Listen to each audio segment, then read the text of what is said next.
Helpful to get to know that this is Mr. Right and this is the person I need to settle down with. And I've found the most perfect person on this earth. A lot of ladies are in this dilemma because most of them have been disappointed by the so-called Mr. Right, the guy that passed all the items on the checklist. So apparently they don't really know how to really tell if truly this is the right person for me. Let me share the story with you. There's this story about this lady that was a virgin, very active in church, very faithful, committed. She had her own principles. She said no sex until marriage. So any guy that comes into her life, she made a guy aware that I'm not going to have sex before marriage. And most of the guys who couldn't survive it left. And this lady stood her grounds because she was part of the prayer warrior. She was very active in church. The whole church knew that this was a very faithful and active lady in the church, a God-fearing lady, of course. And she stood her grounds and she never compromised. There's this guy also that joined the church after some few years, and the guy also seems to be very active in church service, started joining certain departments in the church, and this guy observed this lady from a distance and decided to make his intentions known to the lady. And since the lady realized that, oh, this guy for quite some time, he's been active in church, he's God fearing, he's even part of the prayer warriors.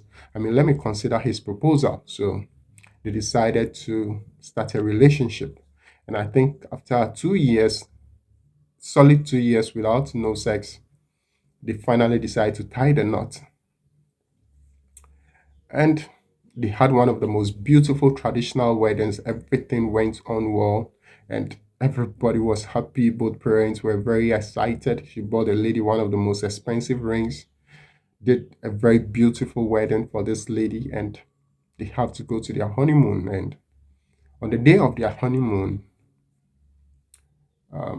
this lady and this gentleman, for the first time, the lady broke her virginity and gave her virginity to this guy. And after that night, when the guy took the virginity, the guy left this lady and the guy was nowhere to be found.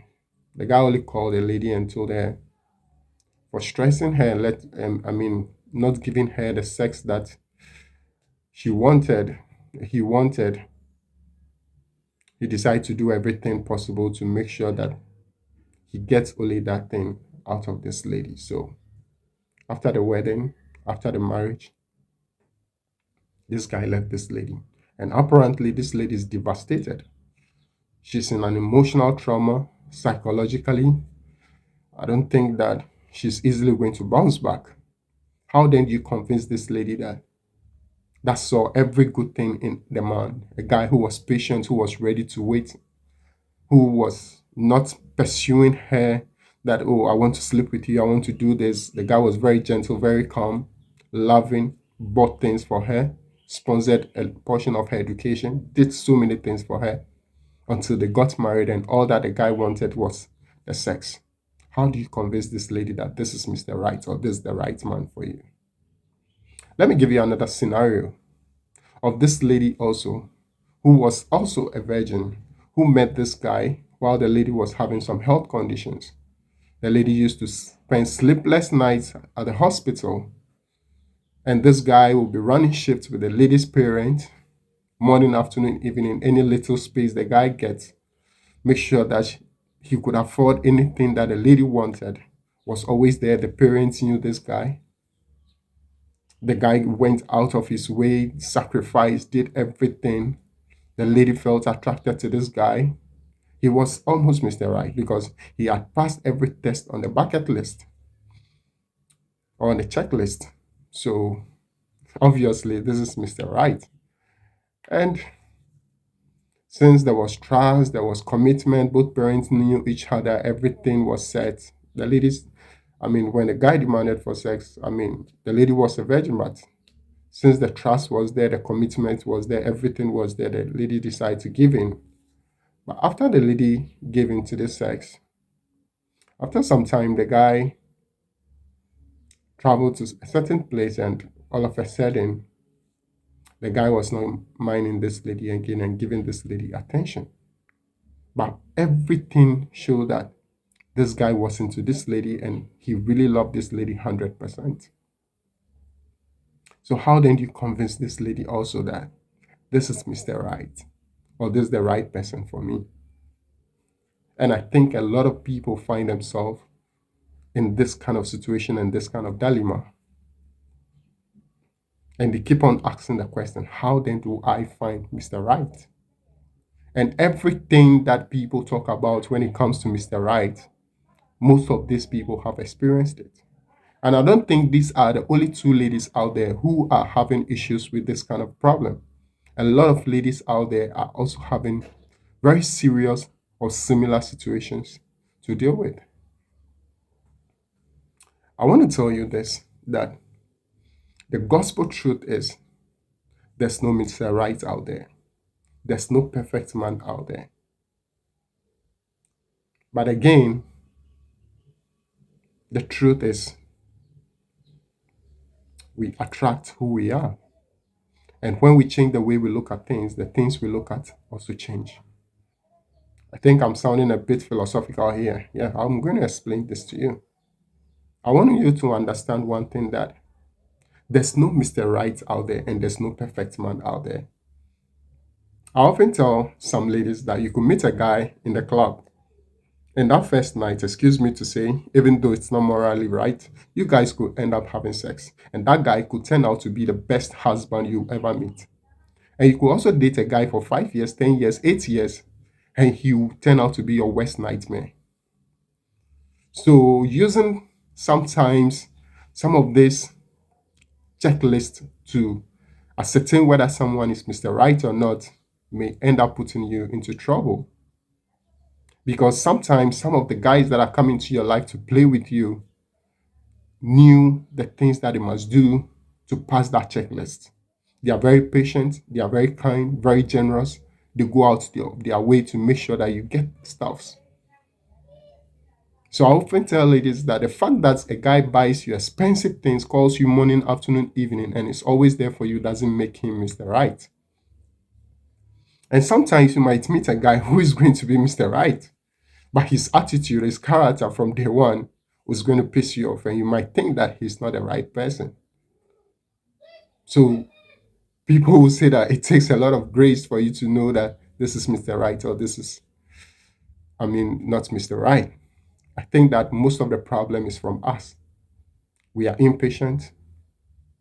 We don't consult. We don't seek for counseling. We don't really take our time to do things. So as a result, we often fail. That your relationship that failed, how did it start? What was the premise for that relationship? How did it how did it happen? What actually were you looking out for? We attract who we are. Monkeys play by their sizes. It's very difficult for you to see a male who is a farmer getting married to a female who is a lawyer or a doctor. It's quite very difficult because birds of a feather flock together. And when you become what you want, you easily attract whatever you want in life. So the question is, what kind of a lady are you and what are you looking for in a man? So the question now is no longer about the man, it's about you. What is your mindset?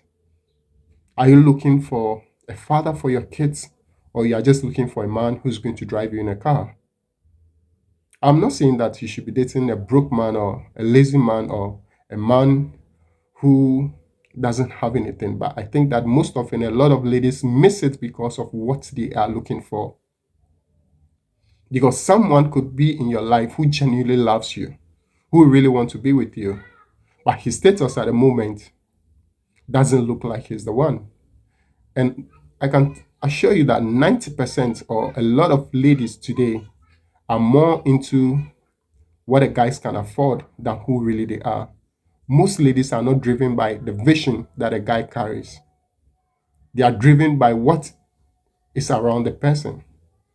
Most ladies will leave guys with very good character for guys with wealth and possessions. A lady will prefer a guy who doesn't have a character but has influence, has money, very wealthy, to a guy who has a vision, a dreams, and is ready to work hard to sacrifice to build something. So I want to advise the ladies that those items on the checklist, the playboys can easily pass them. I've read a couple of them. I've seen a couple of videos about knowing Mr. Right. He must be caring. He must be ready to be introduced to your family. Most guys have passed that test. Some even go for marriage list. Some will even end up setting a date for the marriage and doing everything possible.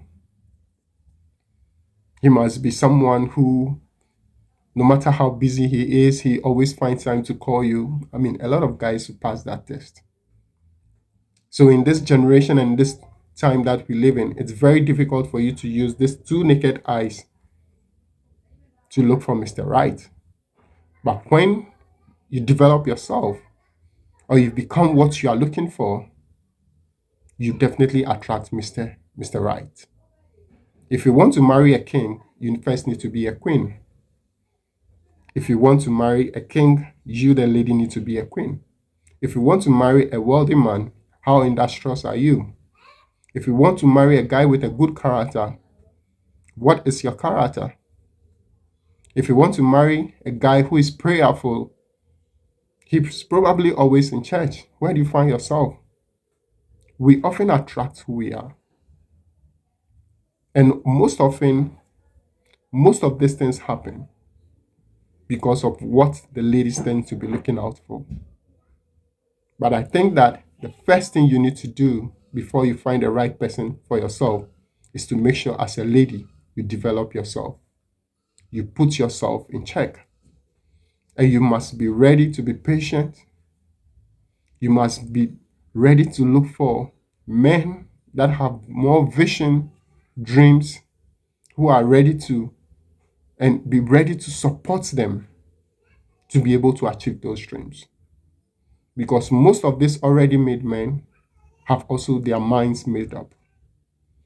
And when you come into their lives and they've already made it, they may not really take you seriously because they've seen it all. So today I have only one message and just a simple advice that there's no Mr. Right out there and there's no perfect man out there. So whatever you are looking for, you have to make sure it happens. So when you go into a man's life, don't go as a liability. Don't go as someone who is coming with an ulterior motive. And be ready to involve very matured people and responsible people with so many years of experience in marriage in your relationship. Do you know why most companies look for people with 5 to 10 years or 20 years working experience to run their companies or to employ in their companies? It's because there's nothing that can be compared to experience in life. And people who have experiences or who have gone through stuff, they understand what's really involved. So, what we tend to be looking out for in potential husbands is what often fail ladies at the long run. So, your perception should change. The kind of things you look for in a man should change. Of course, a man must be responsible. Of course, a man must be hardworking. Of course, a man must have this, he must have that. But I can assure you that there are men out there who don't have those things yet. But they are really working hard to make sure they get it. And if you can just stay a little with them and overlook some of these pressures that are coming from these people, and sometimes be ready to sacrifice a little, I'm very much sure that definitely in one way or the other, you are going to end up with Mr. Right. My name is Salom Abuchi.